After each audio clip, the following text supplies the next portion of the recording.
Hi friends, this is the GMade BOM TC Builder's Kit. This is a 110 scale truggy style crawler and I've just finished the kit build. It was possibly one of the most fun builds I've done. I'm expecting it to be one of the better performing rigs in my stable. And if you'd like to find out if that's true or not, stick around. Although I've seen no material about this, I believe this to be an updated version. There was a 2018 model of the same name, the GMade BOM TC, but this has some differences I noticed during the build that, although there's nothing I've read officially about it, lead me to think that this is an updated release. Only 2 body pins hold this thing on, and it lifts out and you can just pull it out like that, or it'll hinge back to about there and sit. So that's really nice. I'll start with the top since that's what we've got. I had to cut out the front Lexan because it's got a chromed plastic grill with light buckets that are double-sided taped in there. They seem to have prioritized lightweight. The whole thing doesn't weigh very much. Oh, the Lexan's alright, but a negative I found was that the stickers are a little bit on the translucent side. Like, these are white, but they do let some color through, so that's not ideal, but everything else is actually pretty good. So that's the body shell, I like that. Now, this has cantilever rear suspension.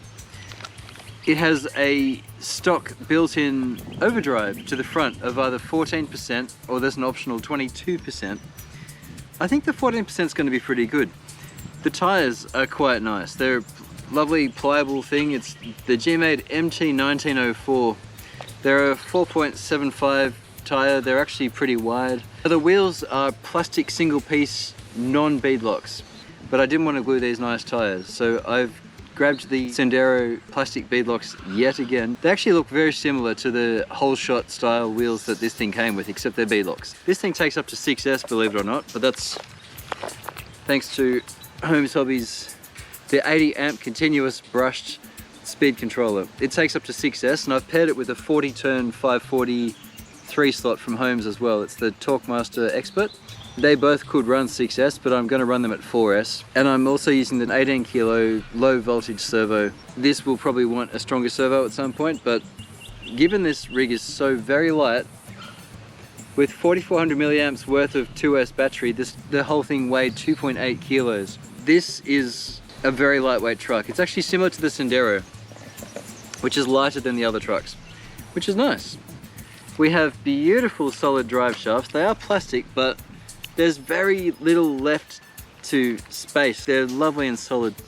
It still has that weird male output from each of the diffs that the older version has. It's got a Delrin skid plate and the links are a nice quality. They're not bent, but they don't necessarily need to be. Everything's at a nice angle and it's got a nice flat undercarriage. The diffs have that up tilted design with the metal being further out at the front. So this should slide over things pretty easily. Being that it's so lightweight and that everything is so smooth, I anticipate this should do pretty well off-road. We also have the standard kind of 3-link design suspension in the front. Plenty of movement there, which is good. Battery tray is adjustable. I've set it to a wide one, even though I'm going to use probably short packs, so I'll probably need to correct that. It's a 2-speed with a very wide ratio, so that's very welcome. It's a 40 turn 540, but on 4S with the 13 tooth pinion, this is faster than the TRX4 in second gear, and it's every bit as slow in first gear. So this is the ratio's done right. All right, we're down here on my little course, just a little slice of it, just to look at the speed of the GS02F in first and second. We're on 4S with a 40 turn Holmes and the 13 tooth pinion. So that's first gear, which is plenty. Now you also noticed I had really good low speed in that test. Now second gear is a little bit more crazy. Now it's live axle and I can hear some of these bearings squeaking away already.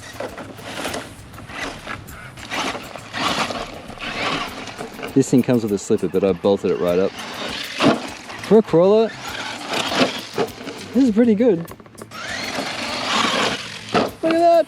We got some air. That was good. The transmission gearbox is free floating, completely self-contained. So before you bolt it down to the skid, it's completely contained, which is an improvement on the older version, which used to kind of mate the gears down and bolt onto the skid plate.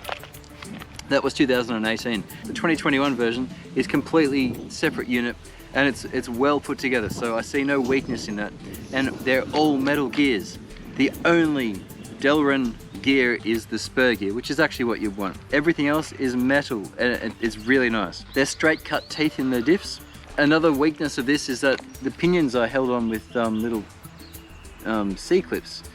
I really would prefer to be able to screw those in and use some thread lock and have a bit of control over how those go together. But we'll see how they stand up. I mean, they're going to be running 4S, so I'm going to give them a proper workout. Electronics, leaving the box. It's got a really nice O-ring, and everything I've used is waterproof. It's thankfully easy to fix, but the greatest weakness is the ball bearings aren't protected, they're naked. As it stands, this is not wet weather ready, so even though this is nicely protected, and it's well designed too, this is a really nice box, you will be able to submarine with this, as long as you get the bearings sorted. Aside from that, it's really well done. The suspension's really nice, I quite like the front. The cantilever action is very good, they're adjustable. I've got the preload just how I like it. There's a slight bit of drop in the front and nothing in the back, but as soon as you add the slightest bit of weight, it goes. So this, to my eye, I'm not familiar with the truck, but I do know crawlers. This is ready to go, and I think it should be pretty good. So let's get it onto the 6 problem course, and we'll see how it goes. It's on 4S. One thing I didn't think to say before was the axles are a little notchy. They're a straight cut gear in the diff, but yeah, they're just a little notchy. Now we've got they'll smooth out with use though. 14% overdrive, helping. Lovely soft rubber too. I can't wait to see how this does in problem 6, honestly. I think it's going to be pretty good. Well, that's problem 1. Pretty tidy. Okay, on to problem 2. Now, the entry to this requires trucks to have a fairly grippy set of tyres. This rubber's brand new. Oh, incidentally, this is the low speed control. It's a 3-slot motor. It's the Holmes 40-turn Expert. And it's so plush. Remember, we're on 4S here. Look at that. Isn't that nice? So this is a really nice system. It's the Holmes speed control and the Holmes motor together. And I'm going slowly to make a point here, but gee, it's nice. So plush. I'm noticing the tyres kind of get caught in the wheel well a little bit. There we go. I had to have a few goes at that, but you get the right angle and she's straight up. Nice. On to problem 4. We've got 3 for 3 so far. We have a beautiful plush tyres here, making short work of the entry to problem 4. It's a very rigid chassis, this too. I do like this truck. Clearly I need to trim the, right there, we need to trim that back just a little bit. The front wheel wells, they're catching a little. That's not a big deal. There we go. The sun being where it is this time of day, this time of year, I'm going to try a different angle for problem 5. Everything high points on this rock. It's not a friendly start. That's okay. Very composed. Very composed. Wow. Alright. Still trying for different angles with the sun. There we go. Now my approach to crawling is to go low wheel speed always until it doesn't work. Then I try high speed. On to problem 6. I always get excited. Oh look, we need to really cut these wheel wells. We'll do that. Not a big deal. We could raise the body actually, but I think it's about parallel. Now, I'm always excited to see how trucks go on this because it's a nasty problem. Got to bring that down. It wants to tip. Now this isn't quite a fair test to the GMade because I've got those big 2200 2S batteries to give us 4S power. Now again, my ethos of low wheel speed until that doesn't work. I'll always apply that, it's just my preferred method of driving. Oh, wow.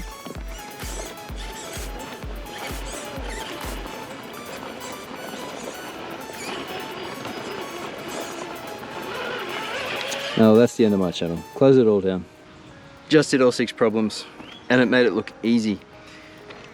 I attribute its success partly to soft tires. The beautiful cantilever suspension works wonderfully well. The smooth undercarriage means you're not gouging stuff out. The front geometry is such that you have smooth movement, everything just works. The diff plates, you know, being up like that instead of at the front, you've just got this circle under the diff.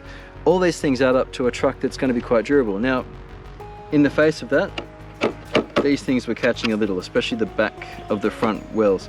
So cutting them on an angle, shrink, that's all I need to do.